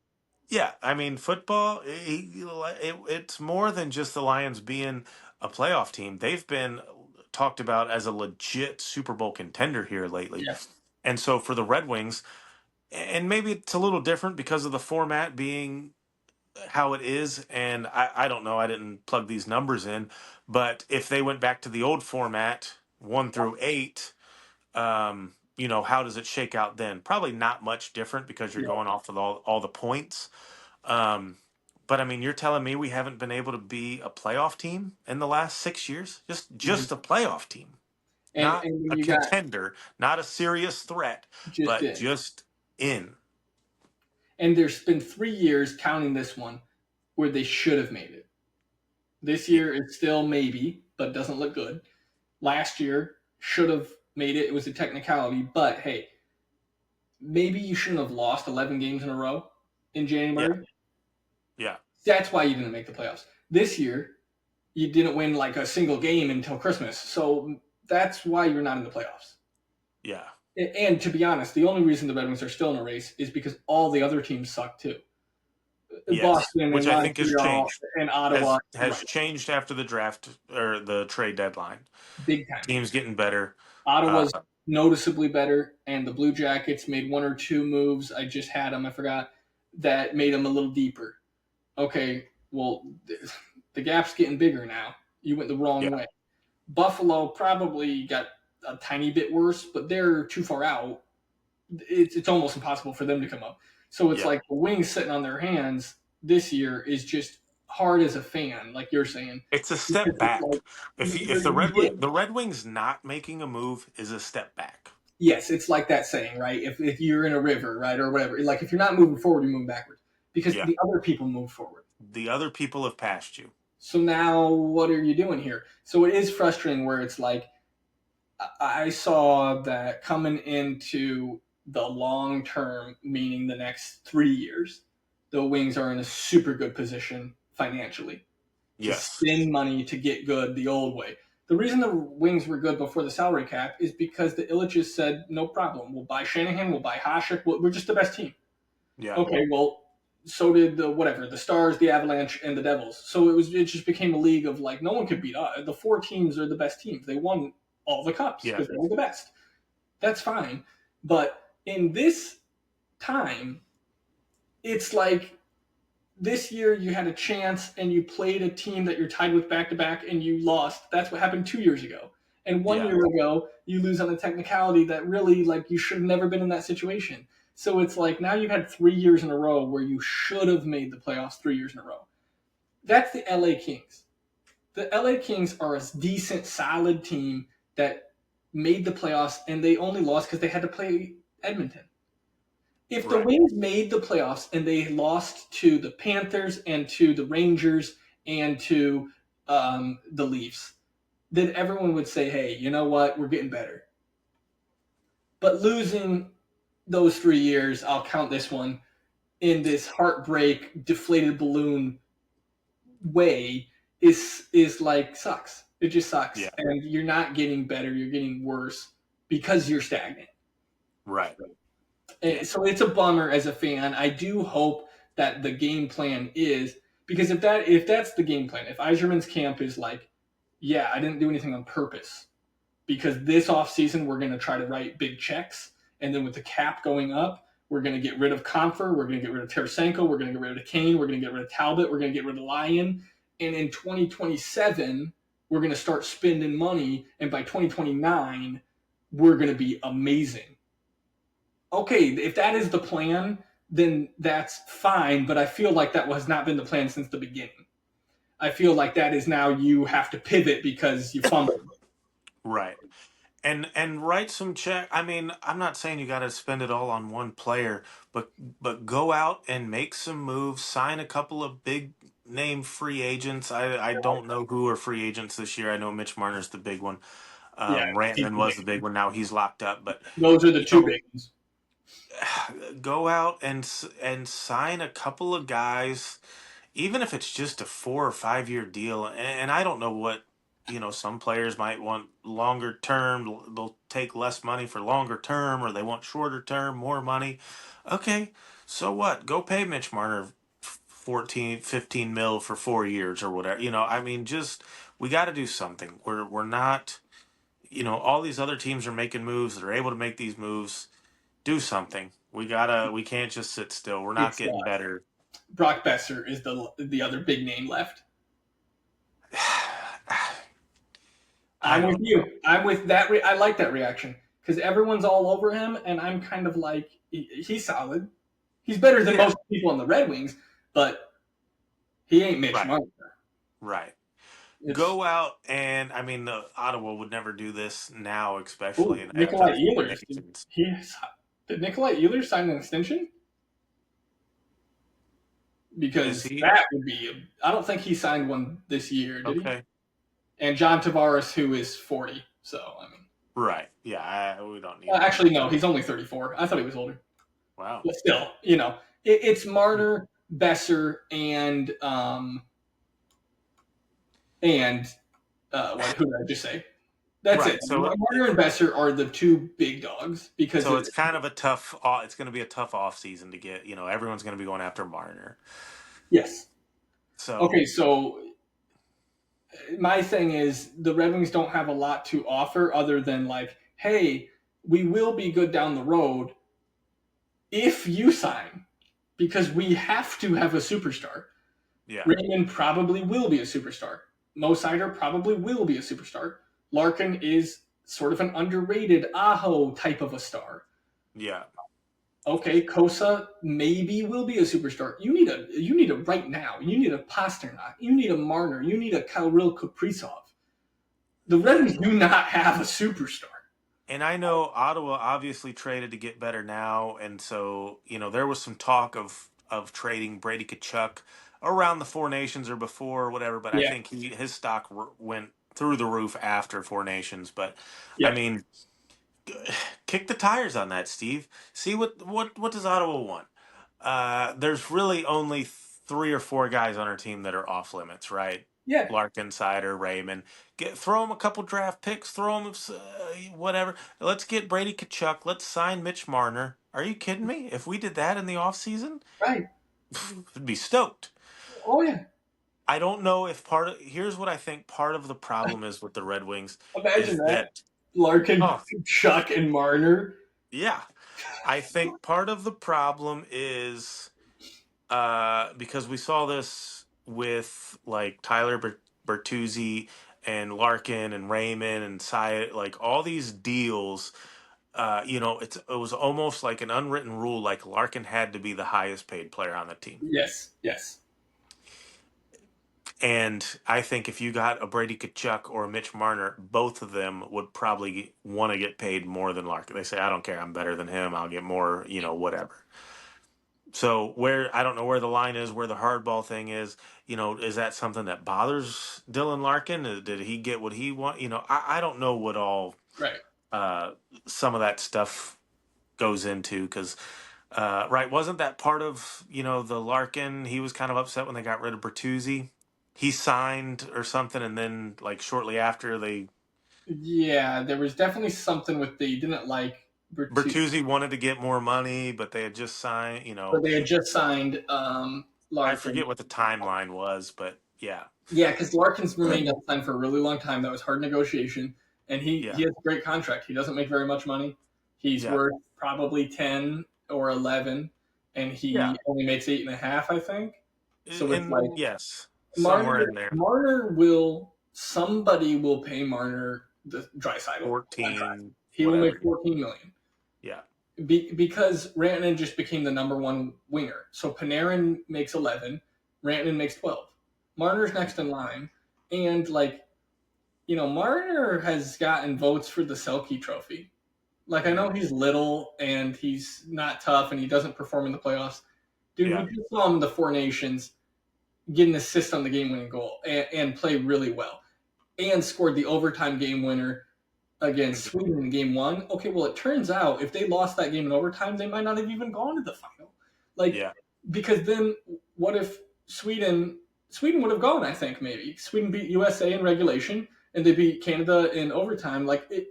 Marner's goal in overtime and then assist in overtime yeah, or whatever. It's like he proved I can do it in the big moments. It's just the Leafs, whatever, have some sort of poison. yeah. Like that dude is signing for 14 million somewhere. Like, so if there's three teams that say we'll pay you 14, the Red Wings better say 15 And what's he gonna want? 14 for 8 years? for 8 years. Okay, so if you're the Wings, say, hey, we'll pay you 16 for 4. And Yep. then you're still in your prime. Maybe we can rework it. We'll see in 4 years where we're at. Yeah, And then if maybe. you can't, afford them, then maybe by then the Wings are good enough, that he wants to re-sign there, or we've traded him for just Yeah. a haul. I don't know, but I Yeah. mean, dude, Well, there's got to be. that's a good. That's where some of that flexibility has to come in, and I Yeah. like sometimes Eiserman's hard nosed approach and whatever, but it's very old school. These players these days don't always respond to that very well, and Yeah. so we got to be a little flexible. And I think I don't know. There has to be a balance, and it can be done. We're seeing other teams do it. Yep. So you got to be a little flexible. You got to be take a little bit of a risk. Sometimes Mhm. too. I think sometimes Eiserman can be a little too conservative on some of those things, which I get. And for the most part, yeah, I'd rather you do that. But every now and then, hey, we got to make a splash. We got to do something. We got to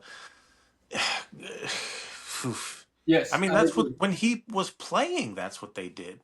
Yes. They Right. traded for Shanahan. They went out and got a Dominic Hasek, and they signed Brett Hall, and they signed Luke Robitaille, and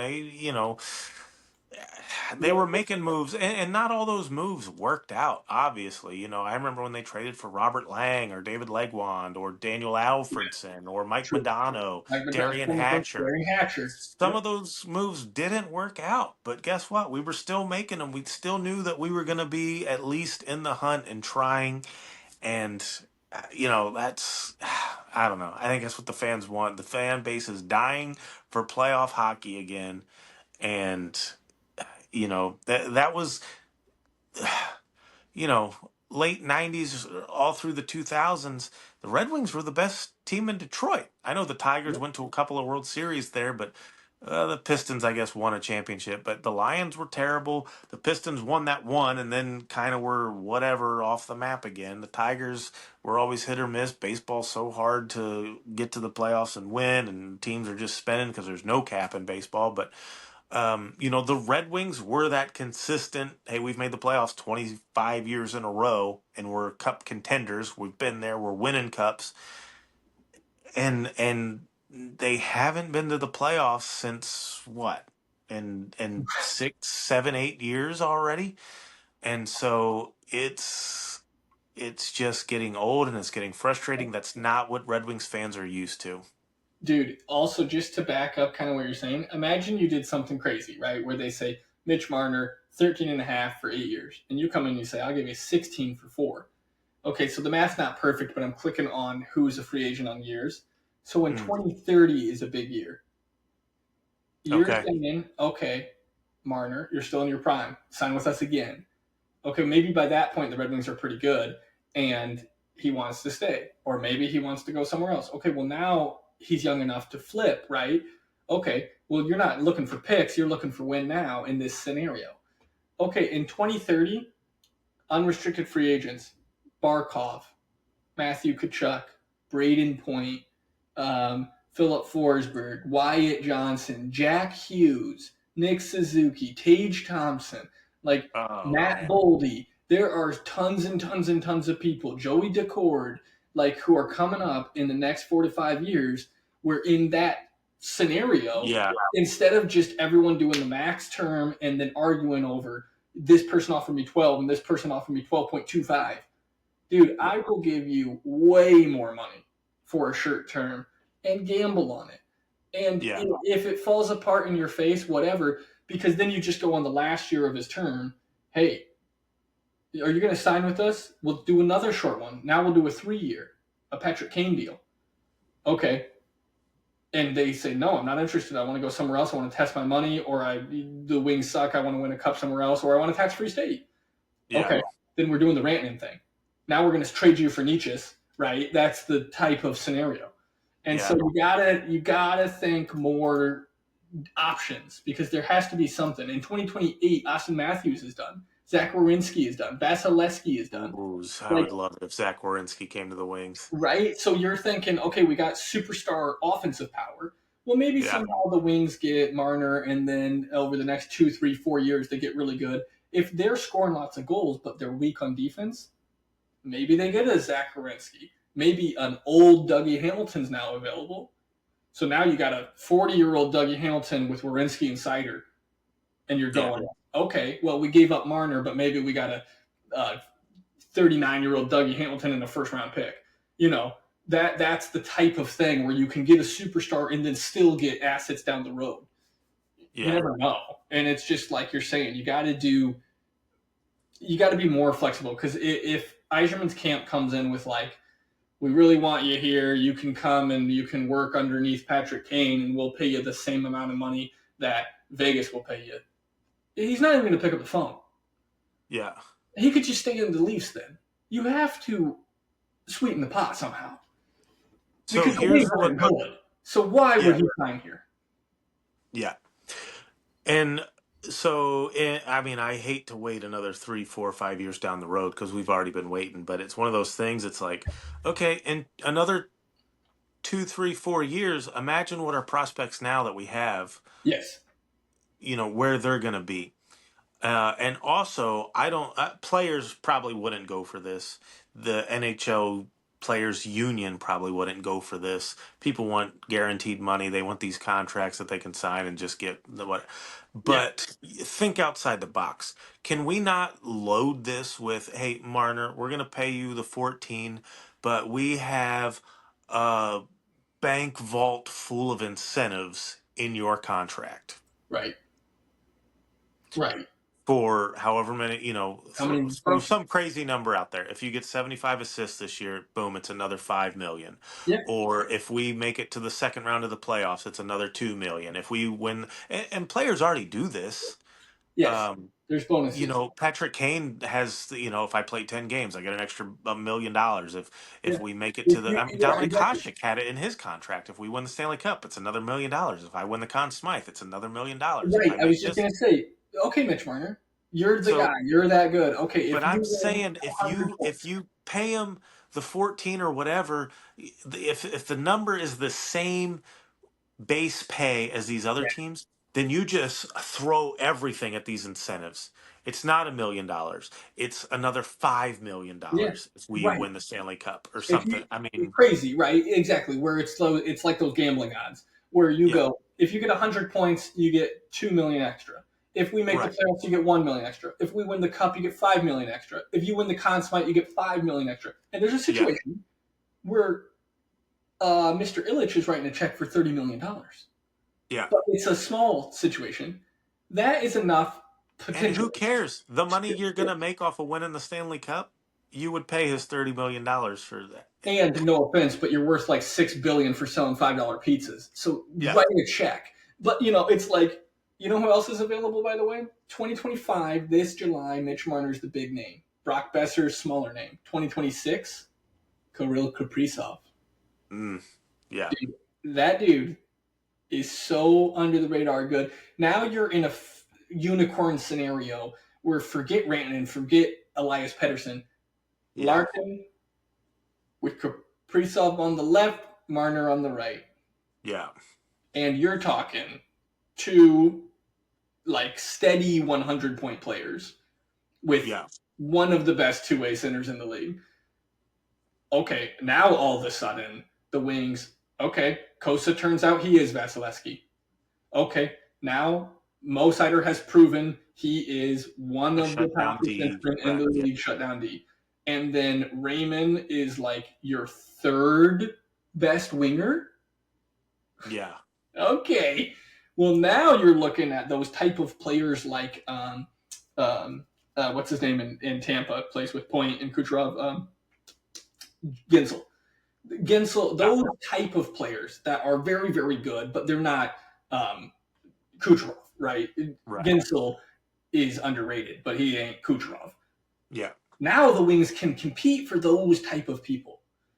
We're bending guys over want to come there. You don't have to go knock on their door. You're on. Those players are saying, "Here's my trade list of teams that I'm going to," and the Wings are on that list. Exactly, because you're bending over now. backwards. The Wings aren't on any of those lists. No one's list, and they're probably not on people's no move very much. Maybe they are a little bit because they suck, but they're original six, and people like Detroit. You want to play for Detroit, but they're not top. They're not top 10. Right. They're not top 15, right? So it's like this is a team where it could be potentially a destination, and you're bending over backwards going, oh, what is Cousin going for? Okay, who was Lawton? Lawton's in the news everywhere. I'm going, what is going on with Lawton? Why is Lawton suddenly the hottest commodity? It's because it's just that tough guy, middle of the road, third liner type. Casey Middlestat out. Charlie Coyle in. Another good move for the Abs. All these players, they're not interested in the Red Wings. Yeah. Okay, well, Brad Marchand makes one bad phone call and says, screw this, I'm going to the Panthers. Yeah. Do you think he said Panthers or the Red Wings? Whichever one calls first. No chance. No chance, right? And it's not just the Rantanen, right? It's those type of players, the middle stats and the Besser's obviously a little higher end than they are, but those type of players, the Seth Jones of the world and stuff, like those people would be pulled towards the Red Wings if they can just get one and really probably need two superstars. I'm not going to hold my breath for both Marner and Kaprizov, but I will have a heart attack when it happens. Oh, man. Yeah, that's a lot of what ifs and down the road. And a lot of what ifs. We got a little sidetracked of our trade talks, but we hit on everyone. That's all right. Disorganized. That's all right. The big winners of the trade deadline, let's say a couple teams, right? Who do you think? Notification. Dylan Cousins just scored for Ottawa. They take the lead 2-1 over Detroit. Could have literally been the other way on the other side of the ice. All right. Sorry. What was your question? And now I'm so distraught. I wonder if they took it off the board. Mine's not showing it yet. I meant to have the game on going while we were recording, and I knew it would be impossible for me. Even looking at the score, I can't think. If it was on, there's no chance. I can't do it. Not for the Red Wings. If it was Seattle versus Utah, I could have it on in the background. Yeah. But the big winners. Okay. I don't know if I'm not really prepared, but if you could just do one team or a couple, who do you think is the big winner? Big winner at the deadline? Yeah. Um, Man, let me see. Yeah, maybe that was a little. We weren't prepared for that one. Um, I can read off a few other trades we didn't touch on, by the way. Riley Smith goes back to the Golden Knights. Chris Drager ooh, goes to the Jets, which is a great backup in case something yeah. happens. There's a few of those type of trades. Like Brock Nelson, we didn't even talk about, landed in Colorado. Oh, That's Colorado. Yeah, yeah. huge. Anthony Beauvillier is a really under the radar player for the For the Caps. Caps. Yeah, yeah. There's a few of those. Like Kuzmenko goes to the Kings. The Kings are a solid team. They're a decent team. Where did Vanacek go again? Florida? Vanacek went to Florida. Florida. Okay. Cody So, Glass is kind of under radar. That's a good one to look for in fantasy too, just because he's in okay. New Jersey and Mm, they're going to get more points. He was playing in Pittsburgh, right? yeah, So he's going to get more points in theory. And Jack Hughes is out, so like somebody's going to play. And Cody Glass right. doesn't put up a lot of points, but I mean, he was really, I think, drafted super high. Like he was meant to be a skill guy early on. So like Yeah. put him in the right setting, he might go off. So, I will give honorable mention to Florida. Mm-hmm. Only honorable mention because they were already good. Yes. Okay. Fair. So, I mean, you get Seth Jones before the deadline. You get Brad Marchand, who I think is going to benefit you more in the playoffs Yes. than the regular season. But you're also going to get Matty Kachuk back for the playoffs, I would assume. Yes. Um, so yeah, I mean that team's already it was already good before. Bob's been playing lights out, so that would be my honorable mention. The two teams that I would say got better, one in the West, one in the East. We've already talked about them, but I'll just, say it again. I think Dallas definitely got an upgrade with Rantanen. I think the odds, if I saw the other day right after the trade deadline, Dallas now maybe had one of the best odds, or their odds moved the most and Yeah, moved the they needle to might win the even cup. be the favorite, maybe. Favorite to win the cup now. So I like that move. But I mean, again, Dallas was already pretty solid, but adding a superstar like Rantanen to your team definitely does not hurt. So I think they major upgrade. But the team with the moves that I love the most was Ottawa. Yeah. You're making those moves. Um, who did we say they got for? Zutterland from San Jose, way underrated guy, I believe. Yes. And you get Dylan Cousins. I think that's going to help them. They were kind of a bubble team, still kind of are, but I think this kind of solidifies them making the playoffs in my mind. I Yeah. think that now they are going to they're better, and so I do think that this is going to put them into the playoffs for sure.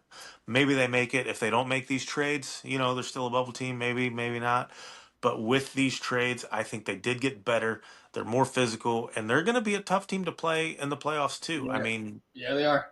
they're going to be big and tough and physical, and they're going to wear a team down. And I will say this: even I don't know who they would end up playing in the first round, but let's just say that they lose in the first round. I think that series, though, is going to be long enough and physical enough that it's going to take a toll on whatever team they play Yes. then for that team's rest of the playoffs, the next round. If your first round opponent is Ottawa, that's going to be tough. That is. And just for an example, right now, if the playoffs ended today, they would be wild card 2 and they would play the Capitals. Oof. And then the Capitals would have to go and play probably the Hurricanes. Yeah. So, So Ottawa gets in wild card 2. They're playing with house money, yes. big physical. Brady Kachuk, he hasn't. I don't think he's played in the Never playoffs played yet. in the playoffs. And to your That point, guy's going to be a monster in the if playoffs. the Capitals beat the Ottawa Senators, they're going to be way more banged up than the Hurricanes are most likely going to walk through the Devils with no Jack Hughes. Yes. Walk through, Yes. even with Rantanen gone. And so then the Caps are going to play the Hurricanes with no Rantanen, no Nietzsche's, and should win. And by the way, Freddie Anderson, who's been hurt for like 10 years, is like, the Caps should walk through them, but they might Yeah. not because your point, you don't want to play Ottawa. Or if Ottawa upsets them, now they Yeah. luck out and they either play Carolina or, well, no, they won it because they're Atlantic. So the wild card's weird, right? They'd go back. Oh, So right. then if Ottawa won, they'd probably lose. But to your point, if the two Florida teams play each other, it's going to be a bloodbath. If the Leafs play the Yeah. Lightning, then whoever goes through is going to be well rested. And Yeah. Ottawa is not going to get beat up and pushed around. So if they go and Right. they play the Lightning, I think it's going to be tough. If they play the Leafs are known for being soft. This Yeah. year, they're a little bit more sandpaper for sure, but that's still not their style. Nylander and Right. Marner and even John Tavares, that's not the way they naturally play.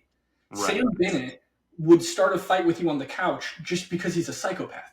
Like, Yeah. it's like that's not in them. Brady Tkachuk will come over and start wrestling you on the, family room. Yeah. There's people that are just aggressive. And the Senators are not going to be an easy team to play. Yeah. That's a good.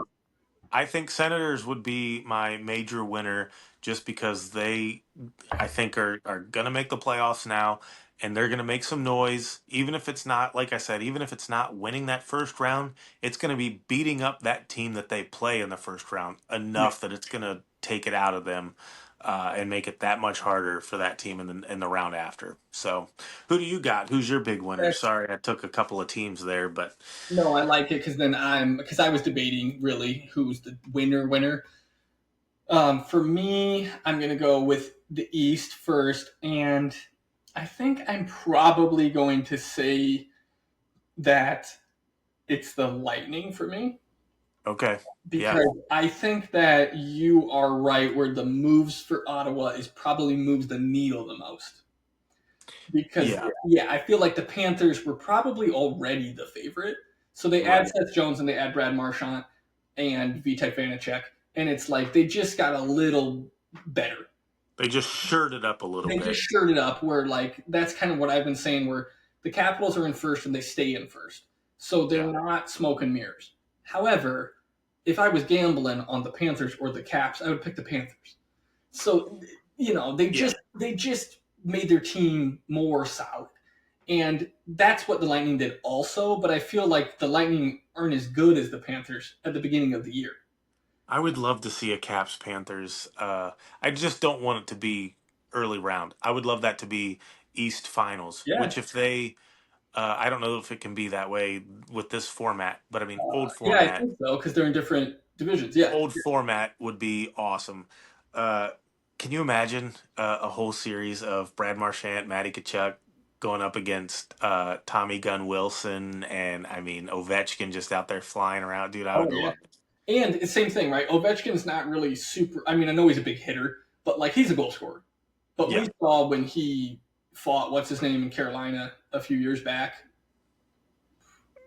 Don't poke the bear because the old man is Yeah. strong, right? Who Yeah. was that he knocked out? I mean, he was asleep before he hit the ice. Yeah, I can't remember who that was, but Yeah, it they're both was Russian players too. I'm sure he grew up yes, idolizing him. It'd be like yeah, me and Steve Eiserman, and he just broke my jaw. yeah, yeah, But I just like that the cheating a little bit, right? Because the one trade wasn't on the deadline, but it was the week of where they got Gord. That wasn't on Friday, was it?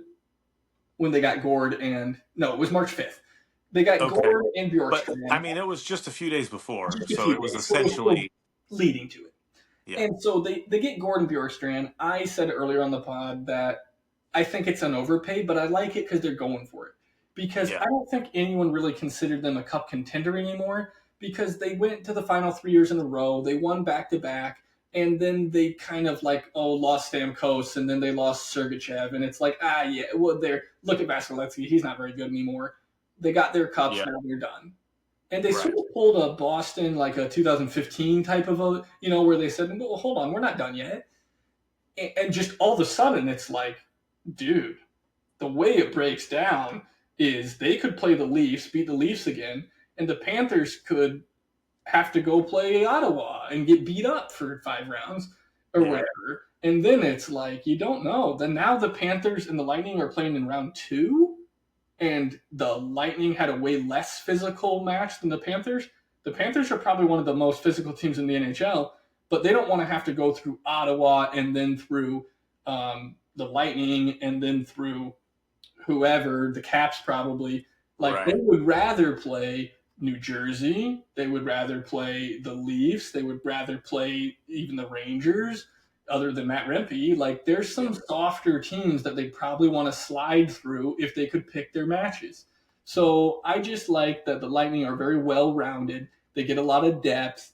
Vasilevsky's on fire, and I thought they made one more move, is why I picked them, but maybe I had them mixed up with somebody. Um, because it was also a coin toss for me with the Leafs. I feel like the Leafs, Brandon Carlo, and they got a few. But I Yeah. really hate to say in the West, Dallas, I thought did really well. But I think my number one for the West, and I think maybe my number one for the NHL, is the Colorado Avalanche. I Yeah, that mean, Brock Nelson move is, I'll say a little under the radar, but it, a very good addition it for the is. Avs. And if you go all the way back to the Rantanen trade, it looks like Colorado at the beginning of the year was so bad. They switched both of their goalies. And then the Mm, only reason that they're even in a playoff spot or they're even good is because Makar and McKinnon are from another planet. yeah, So you look at it and you say their team's not even good. It's just these two. Well, all of a sudden, 6 months later, they have Martin Nietzsche, Jack Drury, Charlie Coyle, and then they add some puzzle pieces like a Ryan Lindgren on defense, and they swapped both their goalies earlier in the year, and then they got Brock Nelson. So their freaking centers are now almost indisputably the best centers in the league. I don't know. If you look at Dallas, they're pretty good. Wyatt Johnson, Matt Duchene, they got a couple people injured. So they got, yeah, um, well, Hintz and Sagan, they don't play center. So, it's like you go and look at Colorado, I thought I had pulled up, sorry. And now all of a sudden they're Nathan McKinnon, Brock Nelson, Charlie Coyle, and Jack Drury. And Drury, I don't know a ton about, but he's very Charlie Coyle esque. Like he's going to win draws, he's going to play solid, he's going to be responsible. And line 4 has Miles Wood on it. I don't know Jimmy Vesey very well, but like Miles Wood has always been a solid. He's fast, he's skilled, but he can dump the puck in and chase and then get off the ice for McKinnon. Like their team, Jonathan Drouin, wasn't he an addition? Maybe that's what I was thinking of. He's not a I think center he's though. been there. He's been there. Okay, so I don't know what I'm thinking of. But still, their strength down the middle and 2 goalies that are both above average but not incredible. They won their cup with decent goaltending. The Blackhawks won Yeah, their cups with decent goaltending. The Panthers win with an incredible goalie. The Lightning win with an incredible goalie. There's different ways to win.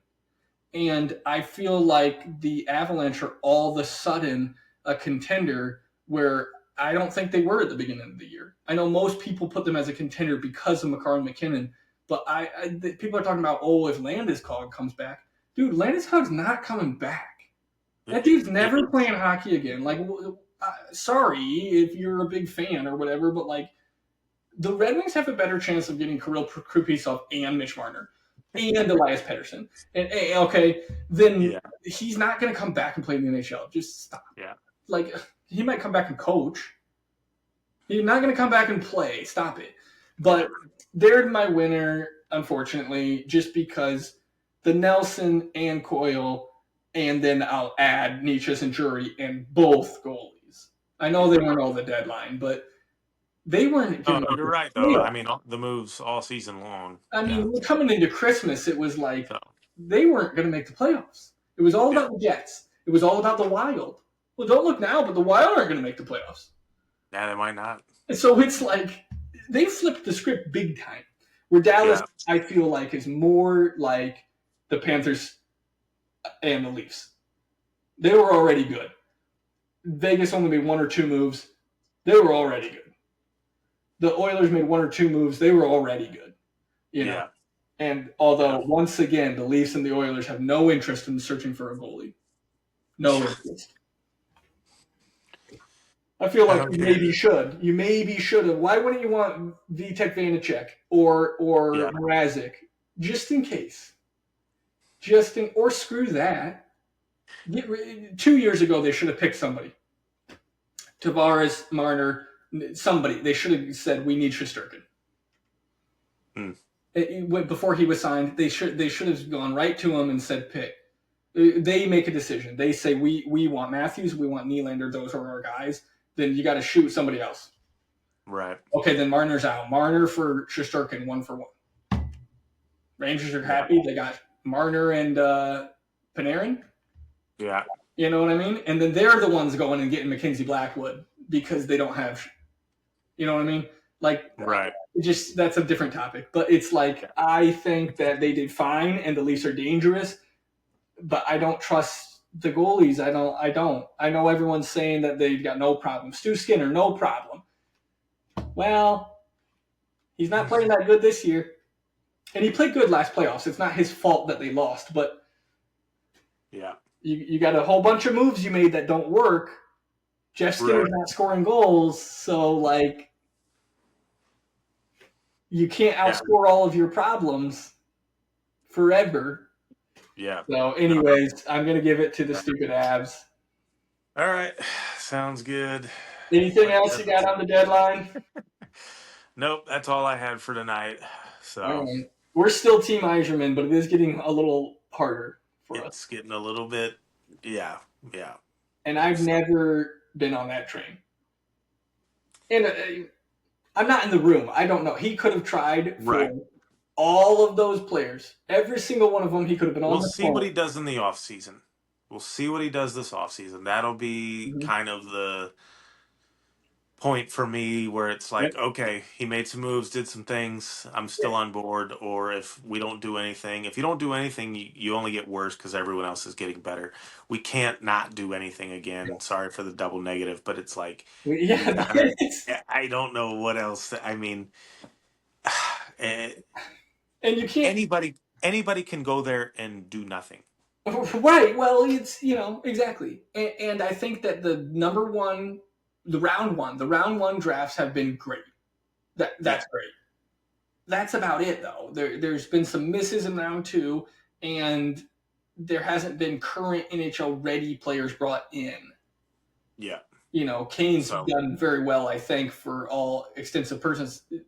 But Kopp is bad, Comfer's bad, Tarasenko's bad, Sherratt's bad, Petrie's bad, Hall's bad. Like, there's a lot of bad and only a couple good. DeBrincat's good. Yeah, I'm out of names. Young talent that we did not draft is only DeBrincat, right? Because that we drafted are good, right? Raymond is good. Casper's good. Rasmussen's good. Edmondson's good. Sider's good. The Red Wings drafted that. That's an A+. Good job. Yeah. Who did you bring in from other teams? DeBrincat. Kane's 40 years old or whatever. Like, everyone else sucks. So my thing also is you got to try. If Mitch Marner says, I'm not going to the Red Wings, eat it, then I want the news to come out that says he signed for some team or the Leafs. He signed for the Leafs for $13.5 million. Okay. If the news comes out that the Red Wings offered him $13.5, I'm angry. If it says the Red Wings offered him 16 and he said, I'm not interested, fine. We tried. That's because you're the bad team. You have to offer more. Right. So that's my only thing. I got to wait for July 1st and see what happens. Yeah. But, yeah. We were wrapping up and we got fired up again. Good Sorry, stuff. Red Wings fans. We're with you. All the Detroit fans, we're all in this together where it's just... Hang in there. Whatever. Hopefully they still make it and then they get stepped on. That's what happened to the Capitals, and look where they are now. They're in first place. Yep. We don't have Alexander Ovechkin, but we don't have Logan Thompson. But, hey, Protoss, by the way, that's another fantasy one to watch. Just because he's not in every league, and he should be. Yeah, for sure. So, anyways. All right, buddy. That's all I got. Stuff. Okay, good stuff. Thanks for breaking it down with me. Keep your stick on the ice. Make him make the first move, Conway.